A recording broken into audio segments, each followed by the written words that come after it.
It's kaiju time, and my throat is killing me, so we'll see how this goes. Hello and welcome to another figure review. Today I'm going to have a look at the S.H.MonsterArts Godzilla.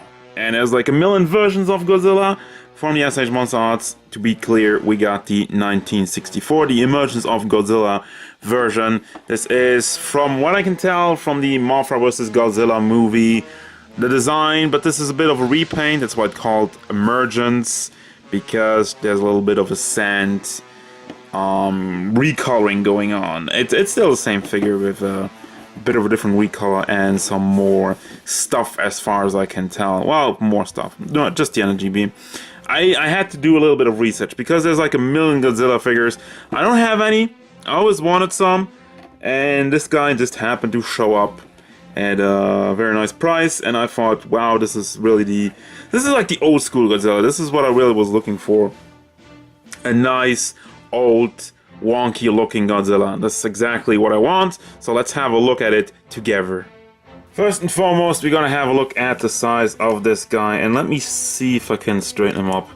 Articulation is already kind of wonky, let me tell you that. He stands at about 15, not even 15.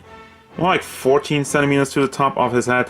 A little shy of 6 inches. Well, more like 5.5, 5, 6, 5, 7. But basically, that's as much up as he goes. He's always kind of hunched over. But once again, we'll get to that once we get to the articulation. There's a lot of stuff I'm not really super fond of. But first of all, have a look at the figure itself. Once again, I like the wonky design of the old school Godzilla. It looks, I don't know, it looks kind of stupid, but I think it's good. Like, in a good way, in a funny way. I like what they did with the eyes. There's like a molding under there, and they made some like clear plastic over it. It's not super clear. Big fan of the entire texturing going on all throughout the body. That is very nicely done. The mold is just amazing.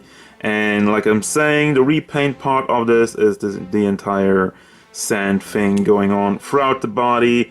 It looks like he's emerging from the sand, and that's the idea. You got spikes on the back, the big ones, the small ones, and just all across the body. You got the very nice mold, the nice paint job, and I mean small parts over here and there for the articulation. But that's one thing I gotta mention right here, right now, immediately. You can't really see the articulation. It's all hidden with these parts over here, and that's really good. It's a good idea, and I see that along with the MonsterArts, and I guess it's like one of the key features of this series. I feel like it's a little bit inconsistent with the paint job, and it just kind of stops dead over here, and you don't have anything below the knee pads. So that's kind of weird, but for the rest of it, it looks good, it looks nice, and like I said, I like the added sand effect. Let's move right over to the articulation, because there's a I don't know, this is weird. First of all, you have the head, which is super limited overall. Just like, let me zoom in a little bit so you can see the head itself. It just kind of wobbles around, the head itself, and you can turn it around. That's fine, that works, but that's it. It goes to the side to side a little bit. You can open the mouth. That is cool. Actually, let's have a look at the detail in there. Yeah, not teeth. It's very nicely painted once again and molded in there. Teeth look good. Then we go down to the neck. You have this. Let's see. There's okay, so I think I can't disconnect this right now, but from what I can tell, it's probably just on a ball joint with a pack, and the pack just goes in here. And that's just on the ball joint. I can show you that at least. And, you know, ball joint on a pack, just moving around. It's not super great. Because, and here's the deal, and it's pretty much the feature that goes on with the entire articulation of this guy. It's just a ball joint, and, I mean, for the neck itself, it's still good. You can still get some good rotation out of it. You still get some good functioning out of it, and of course you can turn it around. There's nothing going on over here, thinking like a single piece. So immediately, I don't really know why this piece is over here. You know, why they cut it up over here. Because I can't move him around unless he's stuck. Then we get to the arms, and the arms are a problem. First of all, the right arm is completely disconnecting the entire time, but let me show you. I rotate that around, okay. It's just on a ball joint, once again. Wouldn't be so bad if you had actual room, because it's basically just a swivel. You can turn it around like I've just shown you, and you move it up, and it goes off. And once again, it's just on a ball joint in here, but it doesn't have any room to move around. You can see, I try to move it up, it doesn't work. I move it down, and that's it. That's the motion you're getting out of it. That's it. And some back and forth wiggle motion. Then down here, the elbow is that's okay. It goes up almost 45 degrees, and you have this piece to cover it up, kind of like an elbow pad, but I think it's like a floaty piece. I mean, you can take it apart. Yeah, it's just like you can take this off, and then there's like one piece under there, and you have the swivel over here. I mean, it rotates around. The hand, what they did with the hand though, it's very good actually. Well, it doesn't go up that far, never mind, it's not. I mean, it wriggles around. Once again, what I'm really liking about this, I can't see any joints. Can you see any joints? No, you can't see any joints. That's the good thing about this. You can't see any joints, but you're not getting that much articulation out of it. Then the torso goes back and forth. That one is actually pretty nice.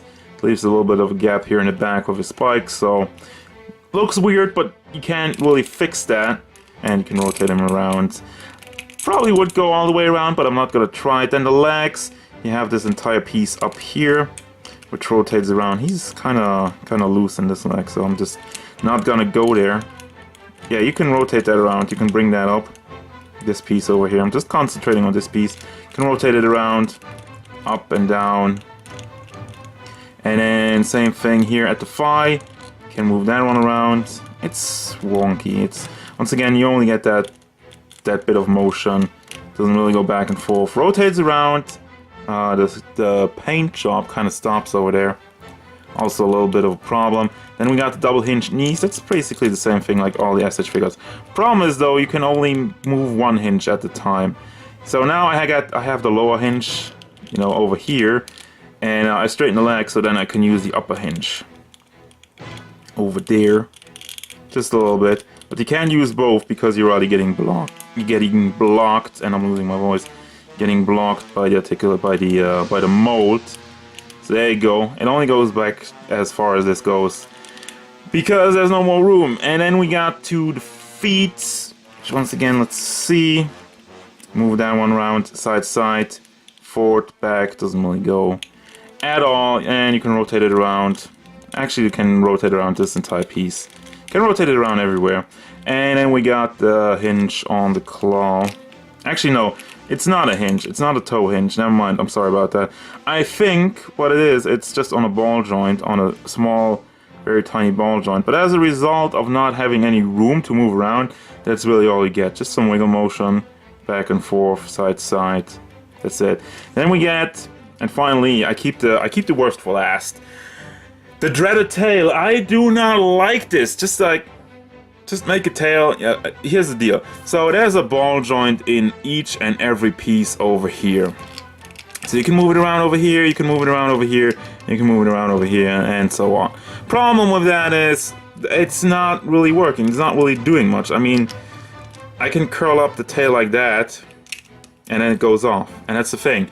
It goes off very quickly, and it doesn't really get much motion because it doesn't have any room. It doesn't look good. So I'd rather have them just make like these three pieces together, and then three pieces, you know, just so I can curve it around, maybe make the pegs a little bit longer so you can pull it out or something like that. This is just not, it's just not working. It's just not really functional, and it doesn't look very good. And they've done that, I've seen that a lot on, I don't even know if just SH Figure Arts, but overall when they doing like a tail and they're trying to articulate it, it's just gonna look like that, and that's not cool. I'm not a fan of that. So as far as accessories go, we got one. We got the atomic, what was it, atomic breath? Or is it atomic blast? I can't remember right now. Apologies, guys. But it's basically just a white energy effect. It's, I mean, it's alright. There's nothing really wrong with it, but there's nothing super great about it. And just put that in his mouth. Is there a specific way to do it? I can't see one, but just put it in his mouth. He has a big cigar. And of course it doesn't stay, but that's why you have a base. And once again, Figure Arts, Tamashii Nations, come on. You make the base, you give us one arm for the energy effect, and that's it. One arm for the energy effect, and then the base itself, and no arm to kind of hold Godzilla. You don't need anything to hold Godzilla. He stands fine on his own, But once again, this is just a wasted base to me. I'm not gonna use the energy effect. So let me give me like a claw, so I can use the base at least. I can do something with it, because like that it's just a waste. But yeah, that's the energy effect. You put it in the base, and you do that thing, and you put them in front, and you're like, ah! And I mean, I can't humanly possible recreate the Godzilla scream, but maybe I spliced it in there. But yeah, that's all the accessories. And that's already gonna bring me to the final thoughts, because there's nothing else to talk about. Final thoughts, what do I think about this figure?